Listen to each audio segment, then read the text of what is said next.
Today on the grid, it's How Would I Edit Your Photo Day? We've asked our viewers to send in unedited RAW or JPEG images, and we'll take them through their paces in Lightroom, Photoshop, and whatever the heck else it takes. All right, Kuna is going to be joining us, but he's out west, so he's going to be stopping in and doing some of the edits with us. We've got some big news to start the show. But until then, we've got some cool giveaways for some folks who are watching the show live. It's going to be a fine day on the grid. And it all starts in just 13.6 seconds. Let's go. The grid is brought to you by Platypod, the tripod alternative that is changing the world. Everybody has a Platypod. You should too. Go to platypod.com. All right. Hey, everybody. Welcome to the grid. Though you can't see me because it's just a black screen, imagine that I'm standing there or sitting there. There we are. Well, there we go. Okay. Hi, everybody. Welcome. And it is, around 1-ish on the East Coast.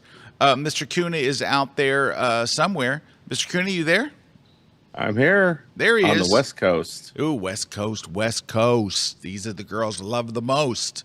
All right, that's a little Snoop Dogg reference. Yeah. Anyway, can we see Mr. Kuna, or is he just a floating voice? Is he just a voice? I am just a floating voice as of right now. I know. It's very sad. Well, while we're waiting for them I'm going to be your editing conscious. Yeah, we're having all kinds of tech problems today, apparently, for some reason. Oh, there he is. Yeah, boom. See, there I am. There you are. There you am. All right. Yeah. Well, welcome, Mr. K. Hey, the big news that we've got is today at 3 p.m. East Coast time. I'm doing a live webinar on the new Lightroom that was released today. So a new version of Lightroom Classic and Lightroom Cloud both were released today. You can go download them right now, but I'm going to be taking you through the new features today at 3 p.m. And joining me is Adobe's own Terry White. So Adobe will be on the webinar as well, and the two of us are going to show you all the new features. And there's some good stuff in this update, right? They call this the June update. Every June they do a pretty robust. Now they do multiple updates. They did an April update, right? And they released 12 features in April. And then now here in June they're doing another one. And there's one that people have been waiting for their entire lives. And I'm going to start with that one.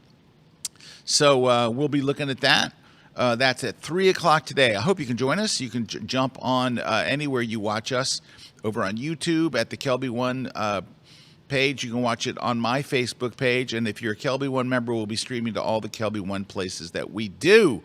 So there we go. That's today at 3 p.m. Going to be talking about Lightroom.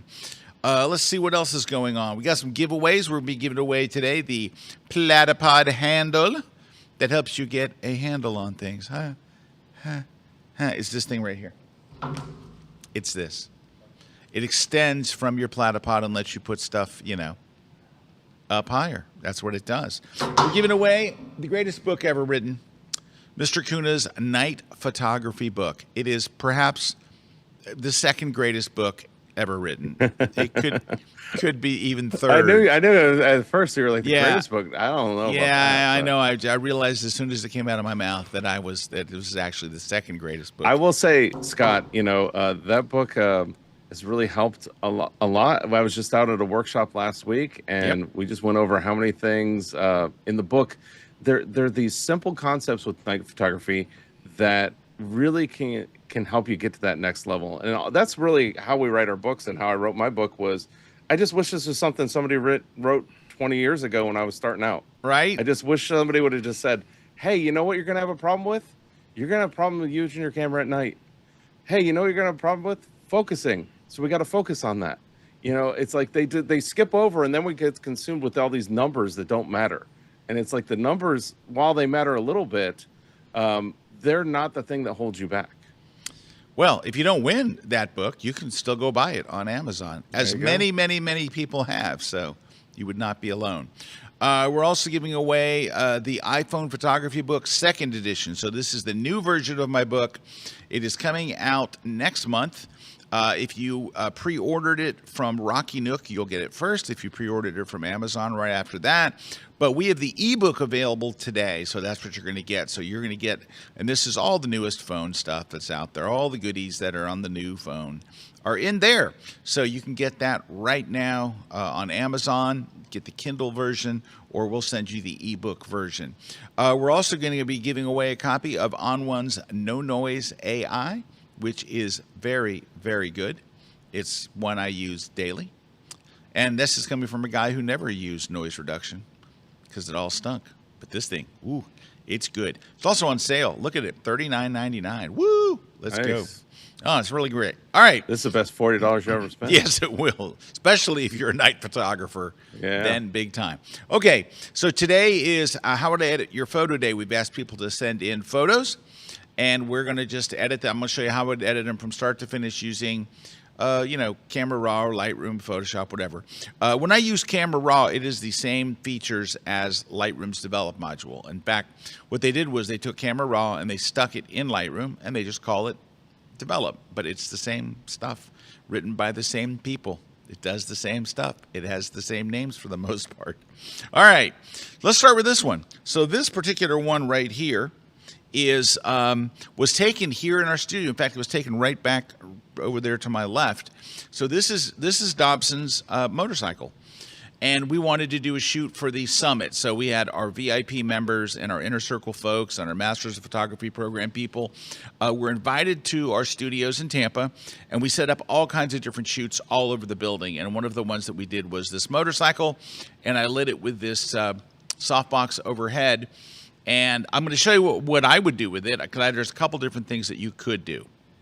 First off, just go ahead in Lightroom and hit the auto button. Just hit auto, and let's just kind of, you can see it's a little bit shadowy, right? And I think the area that probably needs it the most is the engine.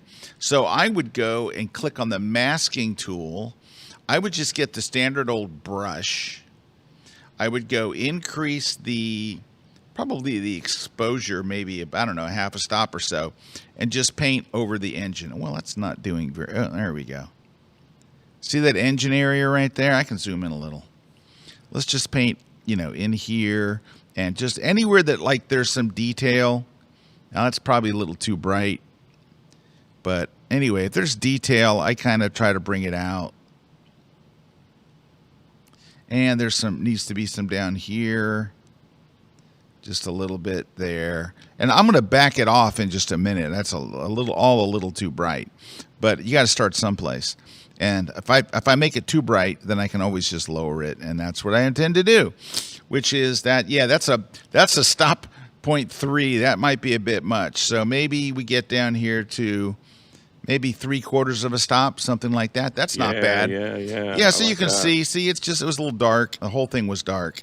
Now, what could we do next? The next thing I would do is probably, it looks a little. From where now we roll the bike in, right?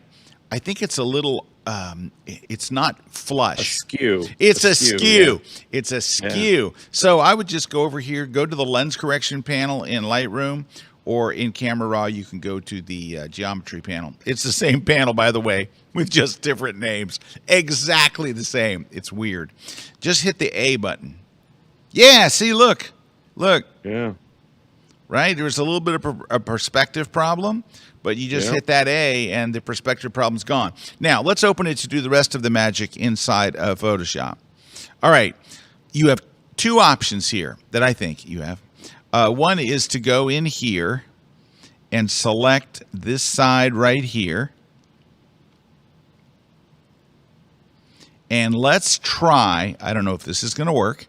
Let's try Content Aware Fill first. Go to Fill. Make sure Content Aware is chosen for your contents. And let's click OK. And it'll either put white paper there, or it'll try to put some of the motorcycle and other stuff in there. It missed an area, but don't let that freak you out, because you could just go in here and say, wait, now this is bad. And I don't like seeing this seam here. So let's just try it again. and see if it does better, because you can use it more than once, and sometimes it's just as bad, but let's see. Well, we got closer, and then you could do this. All right, let's back up. All right, so we know that it gets mixed results. Let's go back a little bit. Let's try something else. Select that same area, and you might as well select the other side as well. Let me go over here and just select the other side. I'm using the lasso tool in Photoshop. So you're telling Photoshop we're only going to adjust these two areas. We're going to go to this little floating panel at the bottom. We're going to click on Generative Fill. But you want to choose a very specific Generative Fill. The one you want is Firefly Fill and Expand. Right? That's the one you want. So choose that one. And then you can just hit OK or generate. Just hit generate. Don't type anything in that box. I know you want to type something in there, but don't do it. Let's just see how this goes. Yeah, because when you're using that fill and expand, it knows you're trying to fill and expand. Yeah, it knows there's something else you want to do in there. Well, that did much better, I think. Now, I'm not crazy about these parts here. Yeah, the shadows there. The seams or whatever that is. So let's grab that, and let's grab this and see if it'll do it for us better. Right, and then maybe over here too. All right, let's just give that a quick try and hit generate. Now, you don't have to choose that fill and expand every time. It's sticky. So whatever you used last, it'll assume you want to use that again. So you don't have to keep choosing it every time. But also, oh, well, that's better. That's better. It's better. It's probably not what I would do, though. You ready? So here's what I'm thinking. First off, I'm thinking let's get rid of this junk. We don't really want the softbox in the shot, do we, Mr. K? Now this one you might be able to get rid of. I'm just going to flatten it, and then this one might do content aware fill pretty good. Yeah, all right, that did well. Here's what I would do. Let's go to select subject. Select subject. All right, that did a pretty good job, right? Yeah, got all the gaps in the wheels. That's what I was looking for. All right, and we're going to press Command J. So we have now just the motorcycle up on its own layer. Okay? I'm going to go to the background layer, and I'm going to go select all, so I have the whole thing selected. Now we're going to go to Generative Fill. We're going to type in replace the background with an airplane hangar. Wait, an empty airplane hangar. All right, and I'm going to choose Firefly 5. So that's like the latest, greatest version. And a lot of people don't realize that Adobe snuck that in. But yeah, it went from 3 to 5. 3 was from 2023. So this is a very enhanced version. Hit generate. Now you're going to have to wait another 12 seconds. And if it does it right, it'll add the shadows. It'll put a reflection. It'll do all kinds of good stuff if it does a good job of it. You don't get, I don't think, 3 variations with this one. You just get 1. So let's go see what it looks like. Oh, I didn't even try the other variations for the fixes that it did. There was probably something better there. That was kind of dumb. Hang on a sec.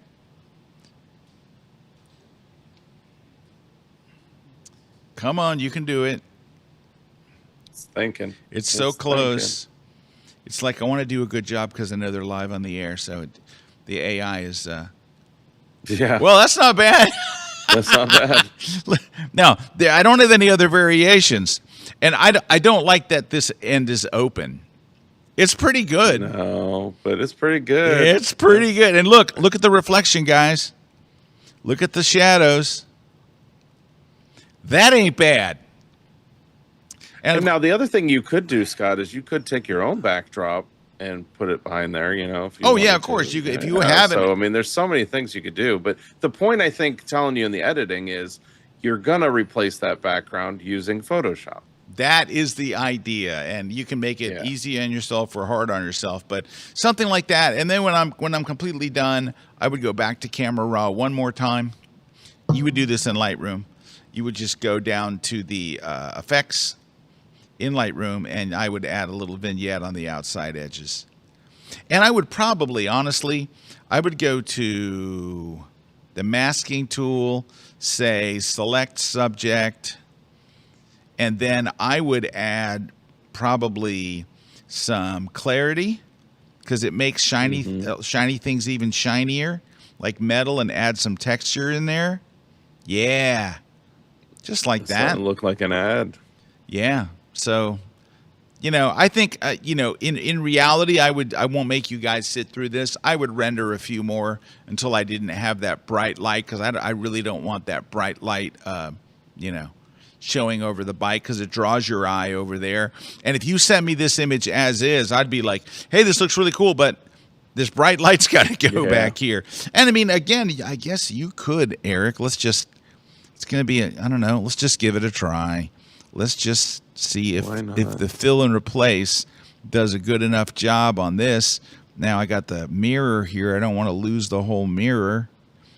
Oh, boy. I don't know how this is going to go. This looks a little sketchy.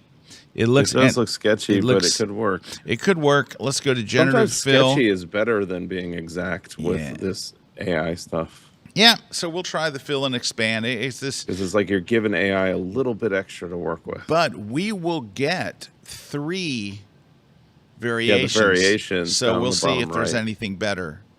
Hey, that's not bad. Hey, that's not bad. That's not bad. Let's look at number 2. Yeah, it closed the door. Yep. Oh, number 3. Number 3. By the way, and this is what's terrible about what I did earlier, is generally the first one isn't very good. It's usually, I always tell people, number 2 or number 3 is probably better. Yeah. So but anyway, yeah, that looks not bad. And then what you could cool. do is that you could maybe add, some kind of a color tint over the whole thing, some color grading to kind of pull it together. So in Lightroom, you would go to the these 4 icons over here, right next to profile, and you can go choose a modern, I think, color tone here. So hey, that one looks. Ooh, that first one looks number 1. Boom, done. Okay, that's it. That's like 3 too. 3. Nice too. Let's look at 3. Oh yeah, the brown, the warm tint. Yeah, that kind of Ooh. All those look. Oh man, that one looks good. Looks really that good. number 1 does, and then you can control the amount. So if you want to tweak it up a little bit, you can. So that looks nice. That's not real bad. That's not bad. Anyway, so that is just some food for thought, and I know that some of you will go, "Oh, that's cheating and all," but would it be okay? Like Erik said, if you had an empty shot of an airplane hangar, could you drop that in? Well, yeah. Well, yeah, you'd have to know a couple other things though. You'd have to know how to do the shadowing in Photoshop. So the shadowing is really important. I think the reflection. Most people get lost is the shadowing. And the shadows look very realistic. How if you notice, the shadows are harder right under the wheel. They're hard here, and then they graduate out, and they're nicely even blurred. the reflection. The reflection is the other thing. Is it even has the distortion on the reflection you would have because it's coming towards you.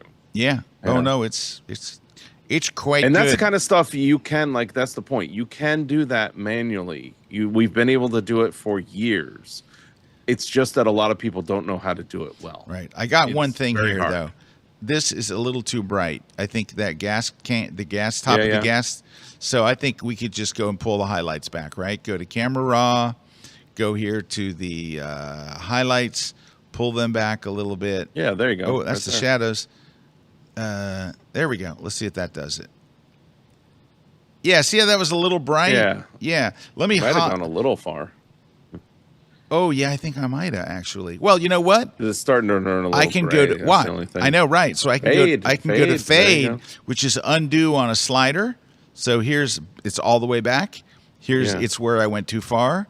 I can dial it into where it still looks white. Like right there. Boom. Yeah. All right. Well, that's our first one. All right. We're off to a good start. I got to save this for Dobson. That looks really good. I'm going to save it. Really good. I'm going to save it for the Dobson. All right. Anyway, we're going to take a short break. When we come back, we're looking at more images. Don't forget, today at 3 o'clock, we're going to be looking at all the cool new stuff in Lightroom. And the first one we've been waiting for years. Think about the photos that mean the most to you. They're the ones of the people you care about. Let's make those photos come alive. Join world-class instructors who will walk you through exactly what they do on real shoots. Whether you shoot families, fashion, travel, or street photography, this online conference will make your photos better. Stop guessing and start creating portraits that make people say, wow.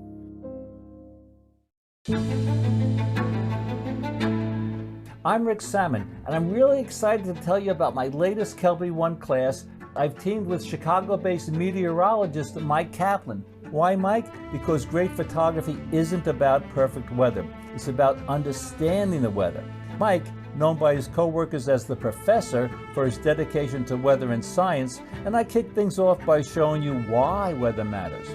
Then we teach you how to read the sky, so you can anticipate those dramatic moments, from rainbows to auroras, before they happen. And together, Mike and I show you how to use weather conditions to create stronger and more compelling images. You'll learn how to work with fog, storms, and clouds. We also cover gear and accessories that help you capture those epic shots. And finally, we show you how to enhance your images in Photoshop and Lightroom, bringing your vision to life. So my friends, I really hope you can join us for this awesome class only on Kelby 1. I've been adding the Photoshop magic to movie posters and images for ad campaigns for about 35 years. I'm excited to have a class on compositing. We're going to talk about layer structure, what goes on top and what goes on bottom of your layer stack so that everything makes sense. We're going to talk about masking, lighting, adding shadows, color correction. We're going to talk about depth of field, how you control that and how you use that to focus the eye. And then finally, we're going to talk a little bit about color grading and how you pull it all together with a little bit of a texture on top. It's going to be a lot of fun. I'm really excited to have a chance to share this with you. Come see my class at kelby1.com.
Hey, we are back, and I am with Mr. Kuna. Hi, Mr. K.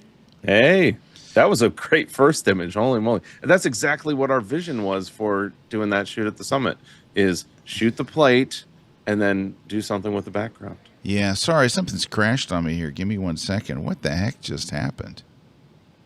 Wow. Like, I didn't even think it would come out. I mean, that was surprisingly good. Well, you know what? That's because Firefly 5 is so much better than Firefly 3. I think Firefly 3 was from 2023. It could be from 2024, but it was years old technology. This jumps up to like, Google type, Google Gemini Pro type of stuff. So that's what I think the difference was. That's why it came out. Well, that's why even I was like, son of a gun, that looks pretty good. Woohoo! But it's because the quality's better. Hey, real quick, we got a couple of shout outs. Liesel, hey, Liesel. Liesel is saying hi from a sunny Venice, Florida.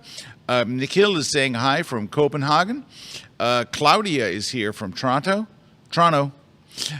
Dale's here from a sunny Indianola, Iowa. All right. Ann's here from California. Stu Greenberg is saying hi all the way from Long Island.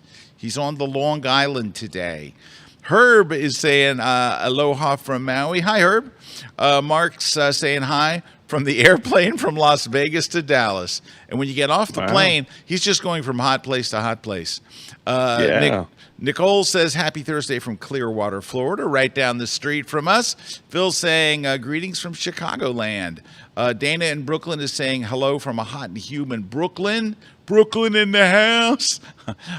Hot Gates is saying, greetings from Greece. Oh, love Greece. LT Churchill Photography is saying, good evening from Southampton in the UK. And Michael Lyon is saying, hi from Rwanda. How cool is that? Welcome, everybody. Very glad to have you guys here.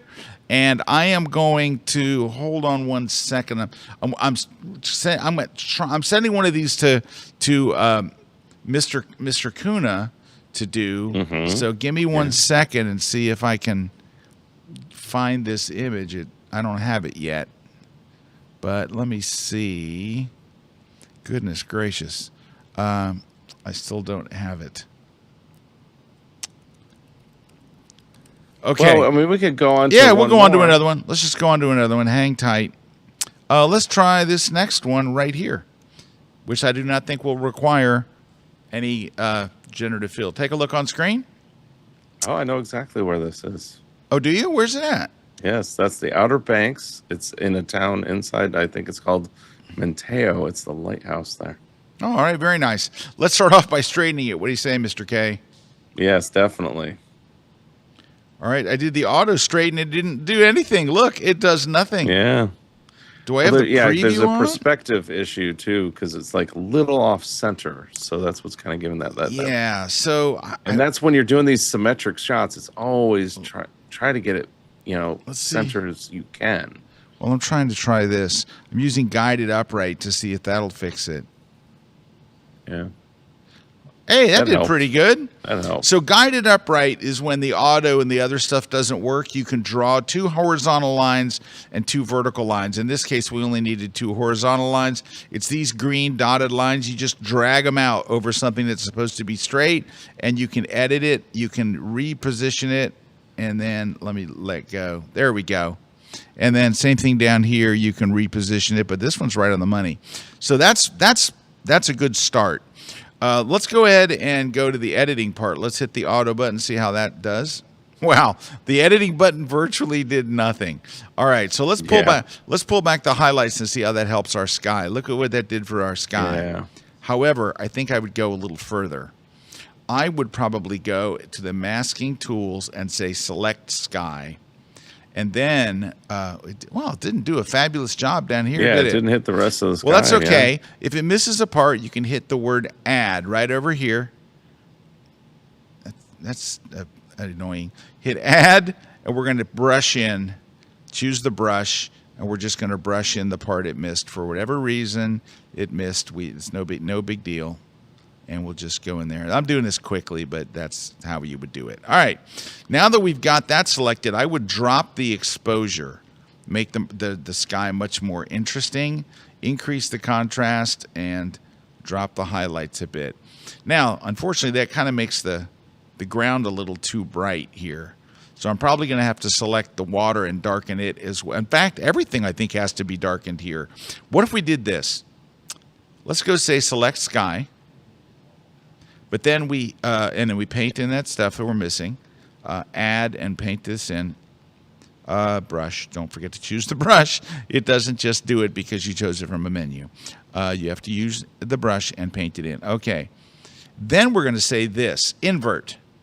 It actually in Lightroom says the word invert. In Camera Raw, they challenge you. So it selects everything but the sky.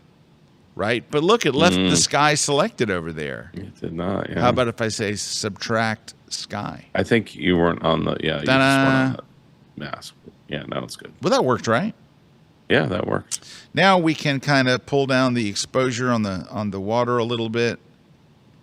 Yeah, that matches up better. Pull down some of the highlights. And let me see what else I would do. I think overall this thing could use a bit more contrast, maybe somewhere in there. But we don't want the little lighthouse at the end to get so dark, right? That's our subject. Everything's leading us there. So I would probably go select subject and hope it does the lighthouse. Ta-da! And then let's go to shadows and open it up a little bit. There you go. So the focal point is still there. You might even make it a little brighter. You want your eyes to go down there. And then while I'm here, I would get the eraser tool, make sure I'm on this first one, and that generative AI is turned on, and I would get rid of these.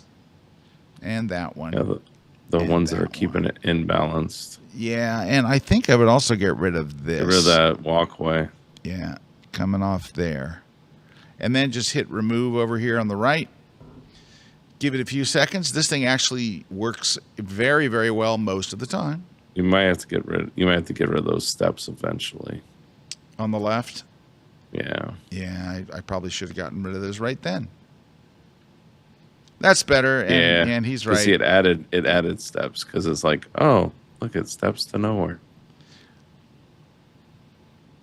It steps to nowhere. I probably should just go a little over it. Let's just see how I did there. Yeah. And well, that's sometimes if you give it a little cheating, it's like AI it helps AI. Yeah. Oh, okay, there we go. Wow, it messed up the dock a little. But here's the other thing. I think the crop needs to come in. I think we're seeing, and it's also the front boardwalk is kind of off even before you did that. All right. It's just because you're not like completely in the center. All right. You know. So let's go a little. What is this doing here? Oh, it's just it didn't grab it. Wow, it's still not grabbing the crop tool. Yeah, it's not grabbing the corner. Not. All right. Well, let's just do this. Let's get out of this, and we'll go to Photoshop. We use Photoshop's crop tool. Oh, that's nice. That's nice. It just killed it. Yeah. It just said it's not available. Nice. Stupid. All right, hang on. All right, that worked. Let's try the crop tool again and see if it's any better. That's weird. That is weird. Now let's try to open it because there is a problem with the crop tool, right? Let's see what happens. Just thinking about it. Okay, it did it. There it goes. All right, now let's get the regular crop tool. That should work. And now what you have, look, here, let me bring the rulers out in Photoshop. Yes. There's the center of the document. Skewed. Yeah. So let's just come over until we get that thing right in the middle. Whoops. Don't you like hearing whoops in a tutorial? You know you're getting your money's worth. Why? What am I doing wrong here? I want this over to the right. Why is the guide moving? What is going on with my Photoshop today? Like the guide is moving. All right, it should be right. Yeah, right there. So that's the center. There is a weird perspective. It's like a skew. That's what I'm saying. It's skewed because skew. you were off center when you're shooting. Yeah. Yeah. So and that's what's going to happen. That's going to be an issue. But we can fix this side here. I think Content Aware Fill will fix this. Let's go to right here so I can maybe see if it'll fix that little mess. And just go to Content Aware Fill. Content Aware Fill for stuff like this usually works pretty well. Well, I'm in the wrong place. I'm off my game here. Oh, that's a little better. This needs the clone stamp tool, honestly. We're going to have to just cheat and use the clone stamp tool. What the clone stamp tool does is allow you to take one part of the bridge and just paint right up this alleyway here. See how it was like weird over there? And that's not perfect, but that gets us kind of back in the ballpark. All right, this looks okay. I'm gonna try something. This may be stupid. Well, I'm not done in camera raw. Hold on. I don't like I'm going to hold the shift key and choose auto whites. See how that added some brilliance to the photo? Oh yeah. Auto blacks. Day. All right, and then I think it still needs a little contrast. But what I was going to do was this. Let's add a little bit of vignette around the edges. All right. Let's add some a little bit of clarity. Make the water shiny, a little bit of texture. Ooh, we're getting pretty close. All right. And then lastly, well, we could sharpen too. But I'm thinking duplicate the layer, go to multiply mode. So it makes it twice as dark. And then you're going to lower the opacity to dial in the right amount. Maybe somewhere in there-ish.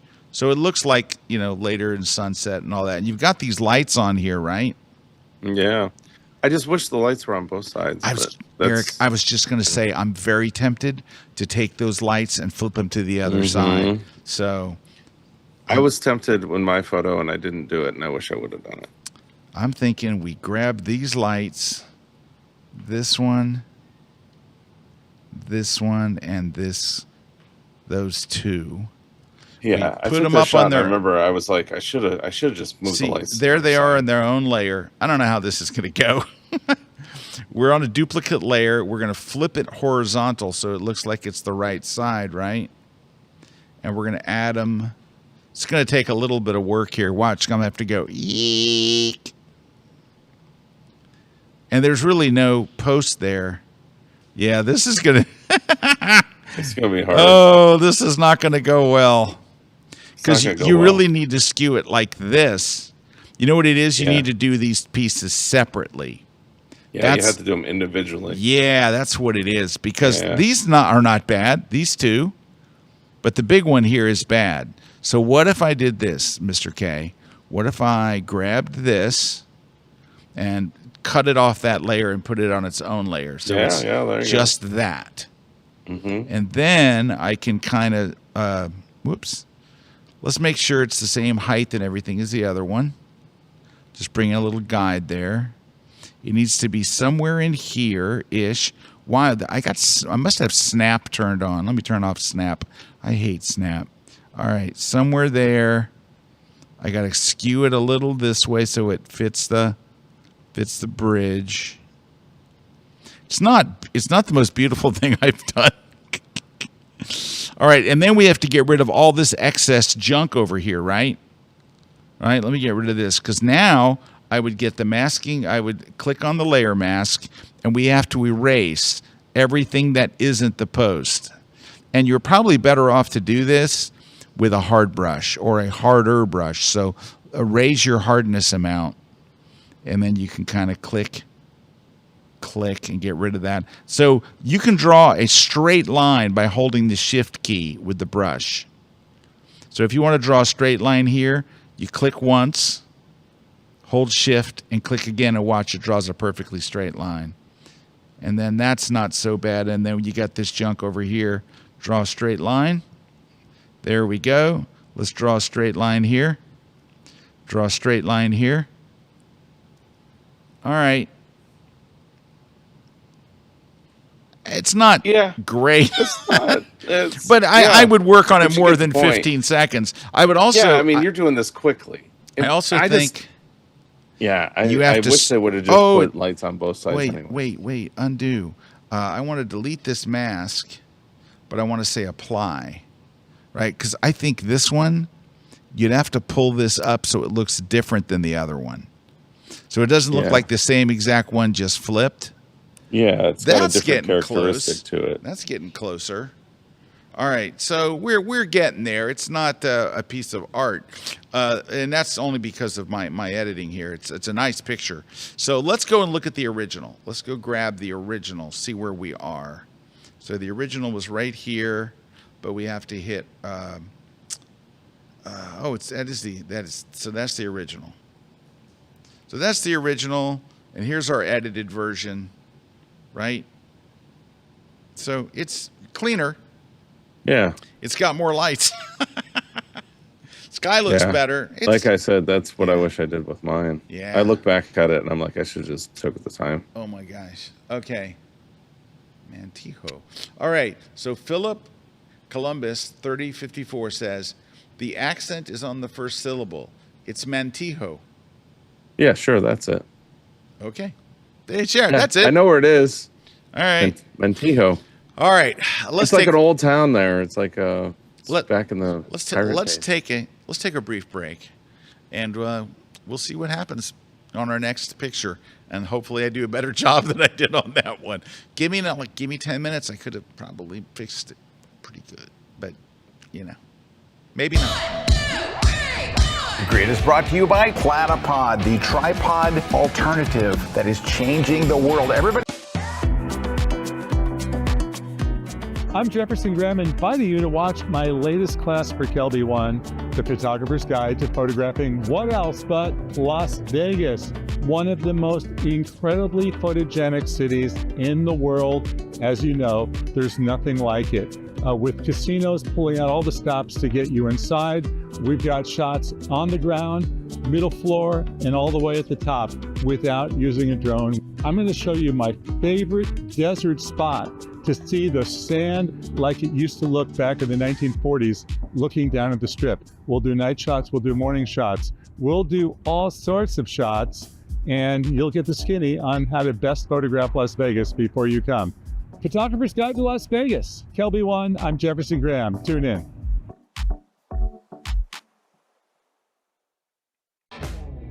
I'm really excited to tell you about my latest Kelby One class, the AI Mindset. Now, in this class, I introduce you to the exciting world of AI imaging for photographers. I cover how you can easily transform your snapshots into a more artistic image. I'll also show you how to create AI videos, like the short video I created from a still photo I took in Death Valley. AI is just the newest tool I am using to express my creative vision. It's a tool I think you will enjoy using too. This class is not about buttons and menus. It's about how to think about AI and how you can express your creative vision. You will see that with AI, you are many things: an artist, an art director, a graphic artist, a storyteller, and much more. Here I created an image that illustrates that we are just on the tip of the AI iceberg. So I really hope you can join me for my latest class only on kelby1.com.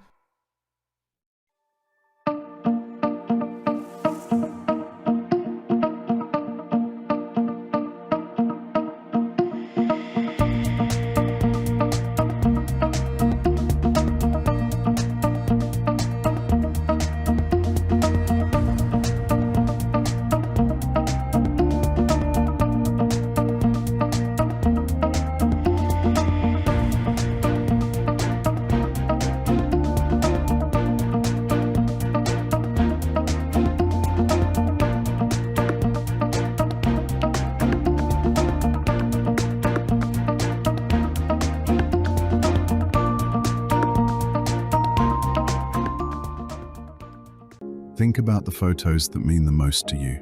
They're the ones of the people you care about. Let's make those photos come alive.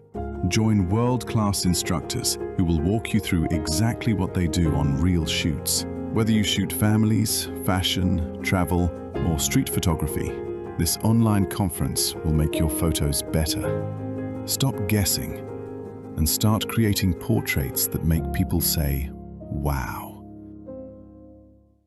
Hey, I know you just saw the trailer for the People Photography Conference. Guys, if you haven't signed up for that, now is the time. You're going to love it. We've got some really, really neat stuff planned. It's going to be great. It really is. We've got an all-star cast. We've got some instructors that we've never been able to share with you before. We're very excited about that. So we have some new instructors, some amazing new classes. If you photograph people in any way, if you photograph your own family, your kids, somebody else's families, brides, whatever, it doesn't matter what it is. It's not, I think when you think about, we called it the Photographing People Conference because a lot of people photograph people, but they don't necessarily think of themselves as portrait artists, right? So for example, some of my images are in there. I've got a natural light shot over there in the green on the left. Then I've got a Viking right there next to her. And then above that, we're shooting out on a desert. That's Mr. Kuna and I. It's Mr. Kuna's smoke there behind as he drives his car to kick up the smoke behind our subject. Then there's a travel photography shot in Tokyo on the far right. And then I've got a shot in India there and a ballerina in front of the Eiffel Tower. So it's all kinds of different stuff. It's not, I'm sitting in a studio with lighting. So I hope you can get a chance to come. The price right now is the right price. Go get it while it's only $149. You get the whole thing archived for a year. Look at some of the people there. Joe McNally, right? And you got Peter Hurley and all these great photographers. You got Hilmar. I love Hilmar's headshot. You got Tracy Sweeney and Vanessa Joy, and I mean some of the biggest names and wonderful instructors. Terry White's there. Look at the Joe Edelman. I'm excited about having him there. Russell Preston Brown is doing things and pushing things with iPhone people photography that is out of this world. Dixie Dixon, her first time speaking there. We're very excited about having Dixie back.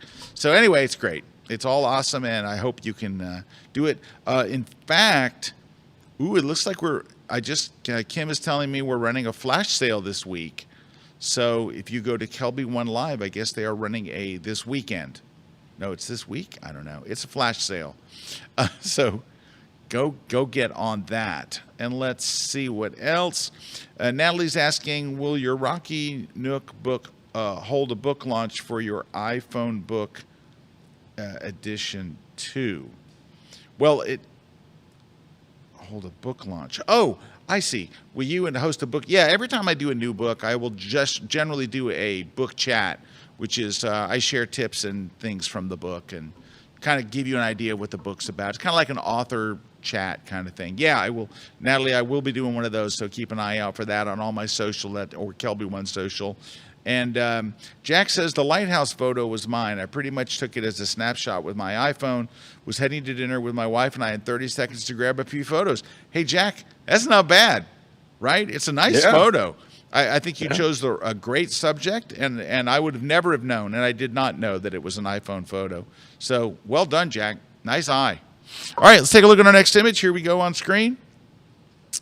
And one of the things that might help you, it certainly helps me, when I look at an image, is sometimes before I start just grabbing sliders, I ask myself, what do I wish were different?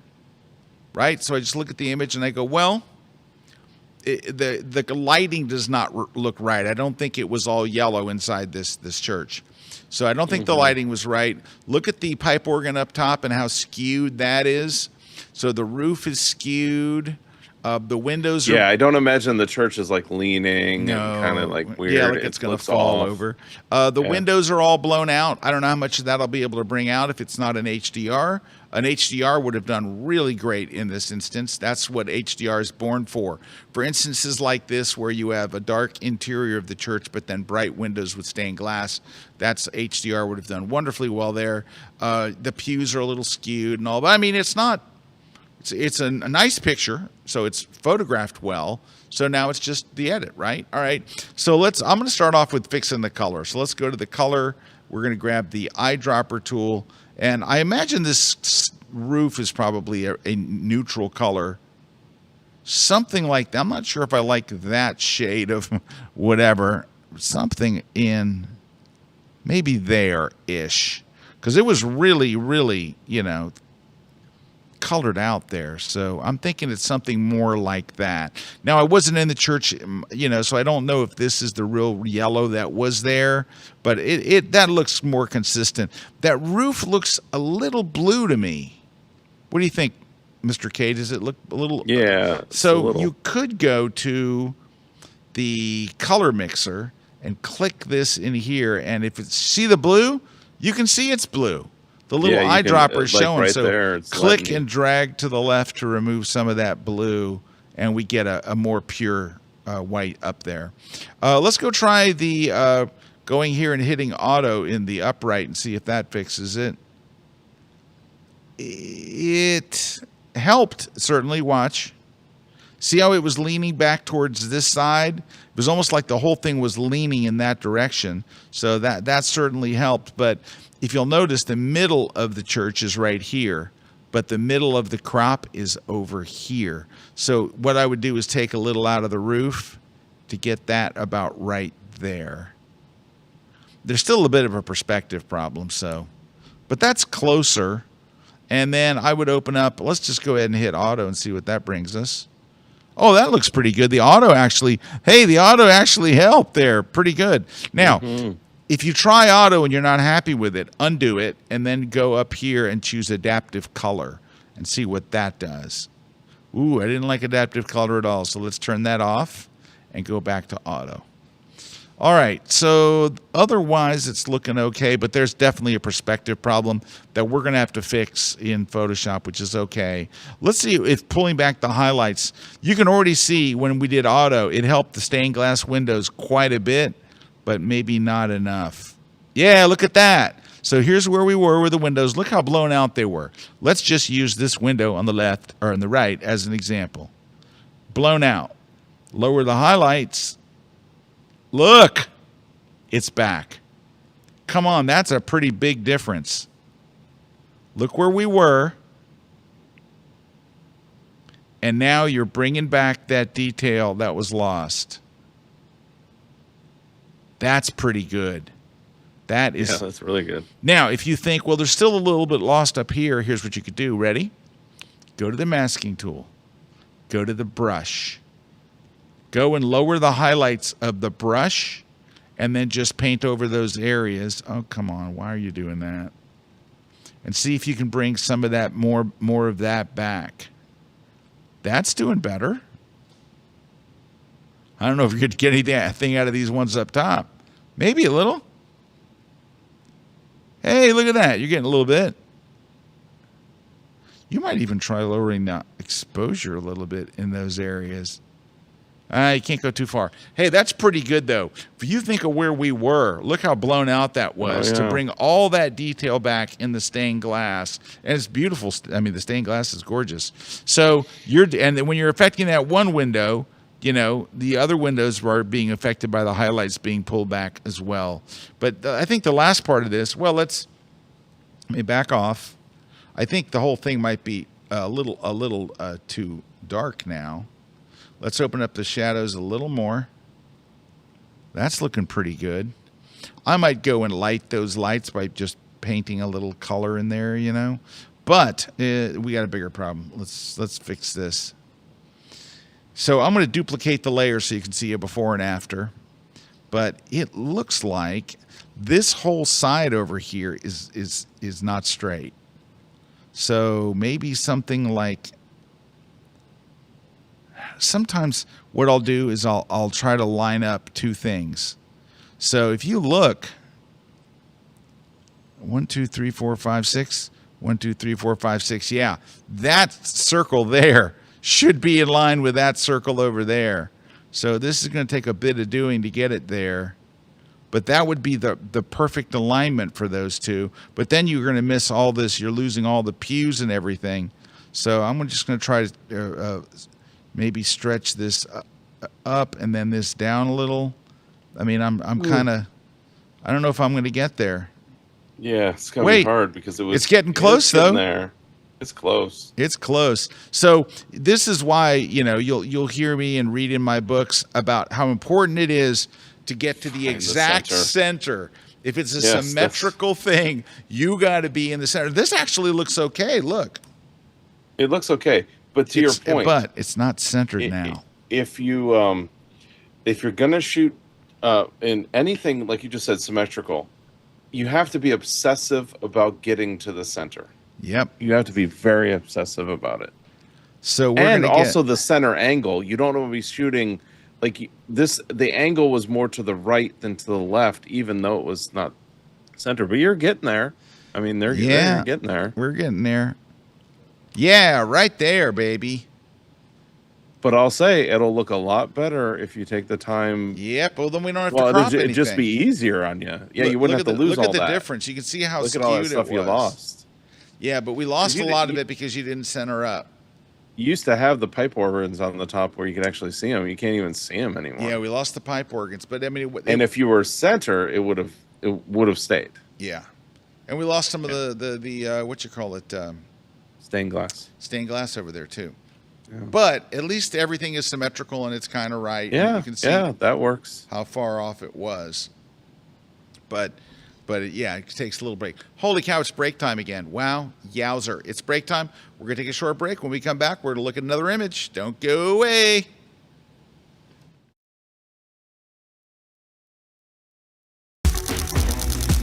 Hi, this is Hilmar Smith. Light doesn't have to be boring, and light doesn't have to be soft.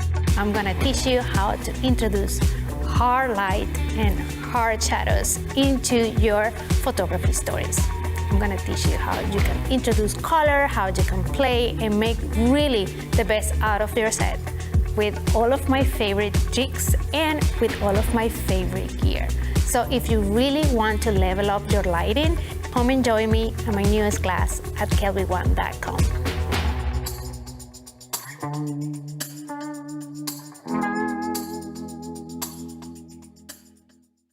Hey guys, Frank Dorhoff here. Welcome in our studio in the Netherlands and welcome to a new class on Kelby One. Do you ever wonder, like, how can we get more creative with our photography? Are you a little bit afraid when you look at those websites and you can see all those props and they are pretty expensive and you don't know what to buy? Why not start with the stuff that you already have? Why not get some, let's say, emergency blankets, or maybe get a torch? If the light is too bright or too large, use a little bit of piece of cardboard. You will find out that in this class, you will look at your photography equipment in a totally different way. There are no more excuses. I don't have expensive gear. I don't have expensive backdrops. After this class, you will make the best of even an emergency blanket. Join me on this new class on Kelby One to create great images with cheap materials that you can find in and around your house. And you probably already have a load of them that I'm going to show you in this class. See you online. Hello, my name is John Dukes, and I want to invite you to watch my Kelby One class, Blue Hour Mastery, how to create dynamic cityscape photography. You're going to create photos that are going to impress everyone you show. People are going to get that wow effect. We're going to learn how to scout the location, what Blue Hour is, all the different levels of twilight that you could shoot your photo in, camera settings. We're going to talk about gear. We're going to talk about how to take that photo from being a snapshot to a gorgeous cityscape image that you're going to want to hang up on your wall. So come join me at kelby1.com. We're going to have a lot of fun.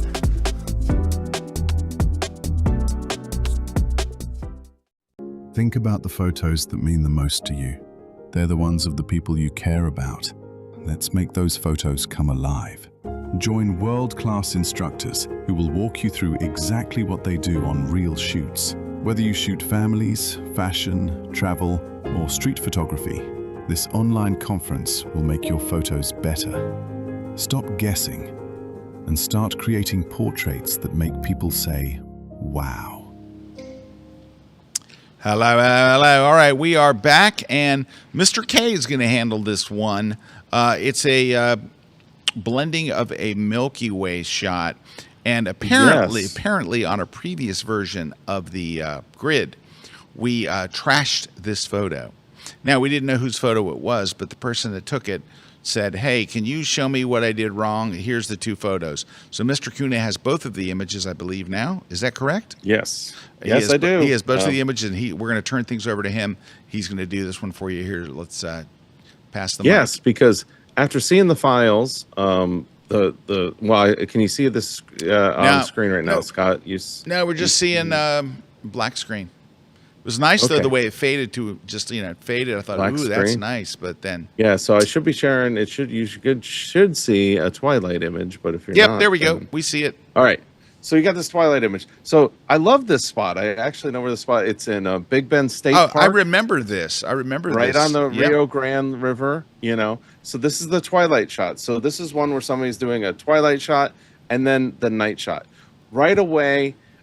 With the night shot, we've got some problems, and this is where we could start with that. What I would say with this is when you're shooting night, this is the only time, Scott, that I even care about the histogram. Only time I care is at night, because you just can't see. You got a backlit screen, and this image pops up, and you think, oh, it's bright enough. Now, what I did see is they're probably using a tracker. It's got this MSM, and that's my favorite tracker is the Move, Shoot, Move. And because they're out at 178 seconds, the stars aren't blurry. They're probably using a tracker, right? Ooh, but the only problem is they underexposed way too much. And I'm going to just start sliding. But I'm going to look up here. I'm not even going to look at the image. I'm going to look up here. I'm going to increase the exposure. It's not right yet. It's just starting to get right about there. So this is maybe right there. That's what the histogram should have looked like for it to be right. So that's 3.5 stops underexposed. And all I would have changed in your settings is right here. Shooting at ISO 100 is kind of what did it for you. Now, we can still recover it, but you can see, even at ISO 100, look at all that noise, right? That's why it's better at night to have the right setting with your ISO than it is to try to fix it later. It just will always be better. And in fact, we had the Munchwurster guys on a while ago. We were talking about that, nerding out about it, and all this conversations online that are wrong. All right, so 3.5 stops. So what I would do for you is go up from ISO 100 to ISO 200. That's 1 stop. 200 to 400, 2 stops. 400 to 800, 3 stops. I would have probably gone to 1600, which gone to 4 stops, because I would bring it down. I think if you would have just shot this track shot at 1600 and denoised it, it would have been perfect. So that's the fix here, right? Is to do that. The next thing we got to do is we got to fix our white balance. Our white balance on this Milky Way shot is way off. Yeah, it looks right? green. Yes. Magic number, white balance at night, 30. I'm going to say 3600 Kelvin. Let's do it. So the first thing, if you're starting out with the Milky Way, got a little secret. Bump this vibrance and saturation way up. You can immediately see the sky looks what? Too green and too yellow, right? So all we're going to do is we're going to grab this temperature. We're going to bring it down. You see how the yellow's going away and starting to turn blue, and then if I go too far, it just turns all blue, right? So we're going to slide it up, slide it back until it kind of gets balanced. Then green. Go to green. Go over here to purpley. And then we're going to find this balance point, right? Right about in there, right? And then if I just take in that vibrance and saturation, double click on it, it's going to go back to 0. You see how now the sky has pretty much no tint to it? That's like a trick when you're starting out. When people can't see white balance, just boost it up, and then you'll be able to see it. But you can see my number was 3600. I ended up being with this shot 3700. If you just start around 3600 Kelvin, that's pretty much the cheat sheet for Milky Way, right? So the next thing we want to do with this sky image, so we're going to do with the sky image separate than the foreground. I'm going to go to that texture, and I'm going to take texture out of the sky, and you can see where that texture out of the sky starts bringing the Milky Way out, right? So I'm going to bring that texture down. Then I'm going to take the clarity up, and you can see it's almost like lighting the Milky Way up, right? We're not concerned again down here. We're just concerned about the sky. And then we're going to dehaze it a little bit, right? And right there, maybe the other thing I might do is bring up the whites. Hey, why are just you a little dehazing, bit. Erik? The dehazing like cuts through. You can see it like cuts through like that haze in the environment. See, if I really do it up here, it's really clicking. So I just want to bring out that haze. It's almost like just a really good contrast slider for the Milky Way. But so you can see where we started was here, and then we ended up here, right? So that's what I want my sky to look like. Now, the only other thing I need to do to your sky, because again, we had to boost it so much, is we're going to go down here and we're going to denoise it. And you can see that this is going to take a little while to run. I'm not, if I was using On1's denoise or Topaz denoise, it'd be quicker. But everybody has this. No, everybody has this feature where you can just hit that denoise. And you can see all the noise that's in here. And watch, it's just going to go away. And boom, it's pretty much gone. Yeah. Like you can see the noise is pretty much gone. So that's where we were. That's where we are. So that's our good sky image, right? So we've got the good sky image. I might go over here and even bring it up just a little bit more. I think I'm going to come up to almost 4 stops. Like I said, it's like the magic numbers. All right. So next we have to make the sky shot look like, or this twilight shot look like night. It's way too bright. Look at the histogram over here. It's way too bright. It needs to be a night image. So I'm going to bring this down probably a whole stop, right? And that's starting to look more like a night image, but I still got to do stuff to it. Like I want to bring down the highlights a little bit. I want to maybe bring down the black levels a little bit. And you can see where it's starting to look more like night. And then I have to worry about my white balance. It looks a little too warm for night. So I'm bringing it down and then bringing up the tint here. But then I have to, the other thing with the night image, it's not going to be that vibrant or that saturated at night. So I'm going to bring down that. So you can see what I did there is that's where we started. And I made it into a night image. Or I probably even could go even farther. Like bring it down a little bit more. Like maybe somewhere in there. Right? So I bring it down to a night image. So now we have night image at twilight, night image at night. But you can also see how the camera moved. You see how the camera moved? Between these positions where I've got the camera, like the house is there, then the house is there. So we're going to have to open these both up in Photoshop. So then the next step is bringing those together and then we're going to combine the sky with the foreground, right? And let me go here, shrink this down. So this is the sky. Let's go ahead and move the sky layer into the foreground layer. I'm just going to hit the shift key so they kind of the same size, right? And then what I want to do is you can see how the sky and the foreground is off? I'm just going to go in there, select both layers. Let me just unlock that background layer just so we don't have to worry about that. And then select both layers, and then I'm going to go under Edit, or no, where's Auto Align? Auto Align Layers, right there. Edit, Auto Align Layers. And this is magical if your camera moves. This one moved a lot, is why we're going to need it. And you can see if I hit Auto, boom, now it has both the sky, and you see how like it's lining up.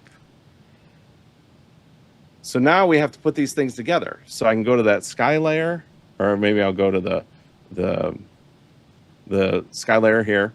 I'm going to go select sky.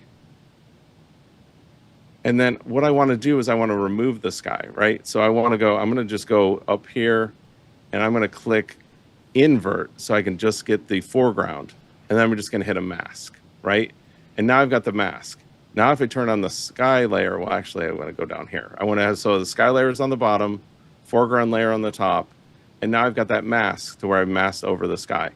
The only other thing you got to do with this image, because you use a tracker, is you've got to scale up the foreground layer. So we're just going to go free transform, and we're just going to scale it up. The reason we're scaling it up is when that tracker moved, you kind of like the edges of the image got a little fuzzy. So we're just going to scale that. Oh, I got to do this right. Scale it up just a little bit. Right. All right. Now all we got to do is we got to crop away all the crap. And this is what happens when the camera moves, right? We just got to crop away this. We could generative fill this as well. Crop away this. And then boom.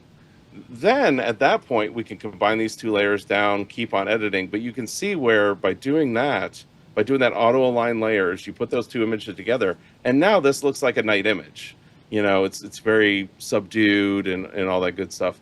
If we wanted to, we could hit Command Option Shift E, and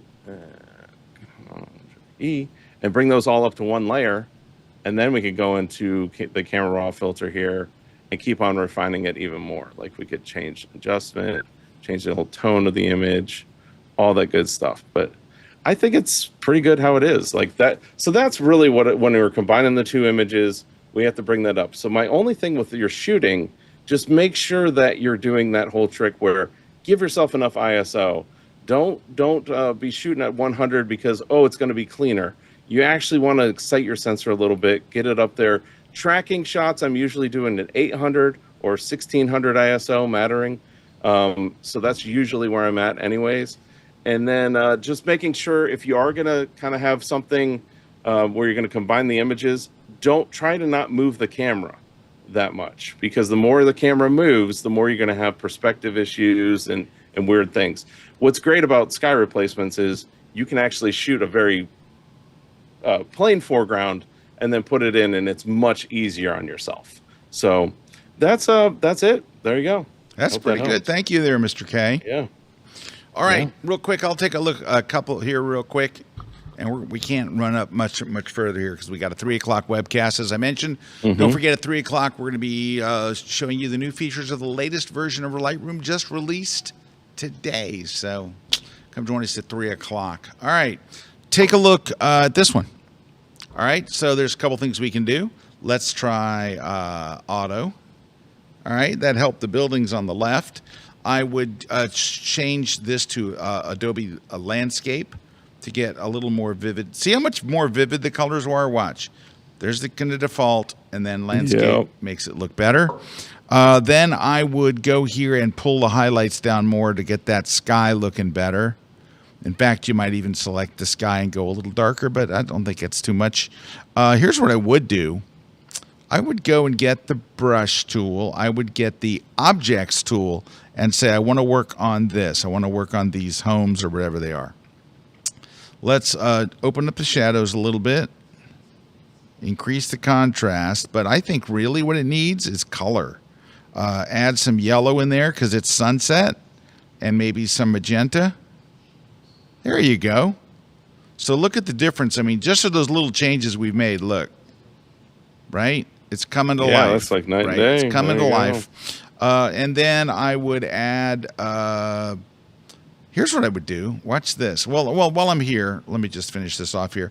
Let's go to effects and add a little bit of vignette around the edges. And that's what, -8. I usually do -11. Let's go up to there. All right. And that's all looking pretty good. So the last thing I would probably do is this. This last one's pretty tricky. I mean, it's not hard. It's a trick. Go ahead and make a selection around the base where the water is. So somewhere like this. All right, so I'm using the polygonal lasso tool, which draws straight lines. And then let's put that up on its own layer. So Command J. So here's what I selected. We're only working on that piece of the water. Go to the filter menu under blur and choose motion blur. And let's put a big blur in there that's the same kind of direction as the blur that's already there. Somewhere in there to make your long exposure look longer. So here's a before. You can see how it makes it more long. But then you can see an edge where I selected. So click the layer mask icon down here in the layers palette. Get a brush and paint with black with a big brush to soften that edge so you don't see it as much. Yeah, there we go. So it blends in a little better. But, and a little clarity. Let's just add a little clarity. Makes the water shinier. Little texture. I think we're there. So that is our before. Our after. Let's look at our before by resetting this. So there's your before and after. Before and after. Before. That's an easy fix. Easy one. All right, there's another. I got another easy one, and we're going to have to go. And it's this one. Well, I'm going to do two. They're real quick. This one looks like it's a very nice shot, air to air. Yeah, very nice. It just looks like it needs a lot of contrast. So hit auto, which that adds a little bit, but I would just really crank on the contrast. I think that's what's really happening here is lack of contrast. Mm-hmm. So you could even lower the blacks and raise the whites a little bit. And I think, and then maybe a little vignette too would focus the attention on the plane and not. There we go. That's just a 30-second fix, but I do think I don't know about the color. So I could add a little magenta in there. Not magenta. Let's go towards yellow. Maybe that, and then lower the highlights a bit more. Ooh, something like that. I like it. Ooh, a little something like that. That looks nice. Yeah, it makes the whole image warmer and richer. And then lastly, I'm going to jump on this one real quick. This one I think could use a little cropping. So we don't need to see this empty sky so much. Let's bring it back to our people here. So something like that. I would go ahead and hit auto and see what that does. All right, that's not bad, but they look a little, it's supposed to be sunset, but they look a little warm. So go to the color mixer, get this little targeted adjustment tool over here, and just click and drag it to the left a little bit and get their skin tones, so where it's still obvious later in the day, but you don't have all that. I'm going to add a little vignette around the outside, and I would do this, what I always do to people with their hair. I would go to her hair. So down here under people, click on her, go to choose just her hair, and then create. Mm-hmm. So it's create a hair mask, and then open the shadows to bring detail back in her hair. And you could lower the highlights on the whole thing a little so her dress isn't quite as white, but really I think we're pretty close. And that's not bad. That's like a 1 minute fix. But you can see how the skin tones look better. It still looks late in the day. You got detail now in his vest. You got detail in her hair. So a little bit of stuff. Well, we are 13 minutes over, so we've got to run because we've got that webcast coming up at 3, and I don't want to hose my my video team here. Well, so Scott, where can people go watch that webcast? That's a good question. My Facebook page, I think we're streaming Facebook it to page, Facebook. so you can watch it so on it's Facebook. facebook.com/skelby. So my first initial and my last name, Skelby, Skelby. You can watch it on youtube.com/Kelby1. And if you're a Kelby One member, you can watch it. We have special pages for you. But it doesn't really say where it is. So just be following us on social or online, and you'll find it. And very excited Wherever to have you're Terry following, White. just make sure you follow it. Yeah. And very, very You get excited to have notifications. Mr. Terry White from Adobe Systems right here on launch day. So we got some winners for our prizes. The Platypod handle's going to Alan Tansey. The iPhone photography book is going to Mark Velick. I'm sorry, that's the ebook. The ebook is going to Mark Velick. The night photography book is going to William Criminelli. The landscape photography book is going to Roger Gregston. And on one, No Noise AI is going to Yvonne Ping. So congratulations to you guys. We've already got your info because you filled it out on the form where you asked to be in the contest. We're going to send you your goodies or your download link, whichever is necessary. And that's it for us. Oh, Mr. Kuna, you're off to Disneyland? Disneyland next week, yeah. Oh, that's nice. I love Disney. First time for my daughter. Oh, gosh, she's going to love it. It is a surprisingly different experience from Disney World, but it's very wonderful and quaint and awesome and different. Yeah. And there's rides and there. I'll be in Disneyland. I'll be in Disneyland tonight or tomorrow over in Joshua Tree. So that's my Disneyland. That's your Disneyland. All right. Well, you have a great time there tonight. Thank you guys. Thanks to our sponsors and our crew here. Thank you guys for watching, and we'll see you next Wednesday. No. See ya. Thursday. Next Thursday on the grid. Take care, everybody.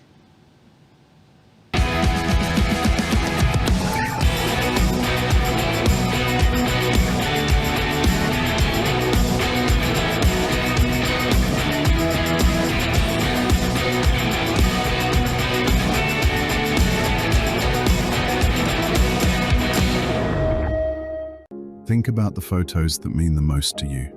They're the ones of the people you care about. Let's make those photos come alive. Join world-class instructors who will walk you through exactly what they do on real shoots. Whether you shoot families, fashion, travel, or street photography, this online conference will make your photos better. Stop guessing and start creating portraits that make people say, wow.